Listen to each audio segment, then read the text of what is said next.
ఇప్పుడు నా మీద కూడా ఎఫ్ఐఆర్ వేశారే, సామాన్య కార్యకర్త నుంచి మా వరకు మీరు చేస్తున్నారే, ఏం చేయాలని? మమ్మల్ని భయపెట్టాలనా? ఇలా కేసులు కడితే మేము భయపడిపోతామనా? మళ్ళీ నోరెత్తామనా?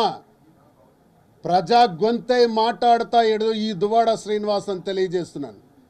కౌన్సిల్లో కానీ, ఒక ఎమ్మెల్సీగా కానీ, ఒక వైఎస్ఆర్ కాంగ్రెస్ పార్టీ కార్యకర్తగా కానీ, ఈ శ్రీకాకుళం జిల్లా నుంచి ఈ ప్రజల తరఫున నా గొంతు వినబడుతూనే ఉంటుంది, అరుస్తూనే ఉంటుంది, ప్రశ్నిస్తూనే ఉంటుంది. కేసులే కట్టాలనుకుంటే కట్టండి, ఎన్ని కేసులు కట్టినా నేను సిద్ధం.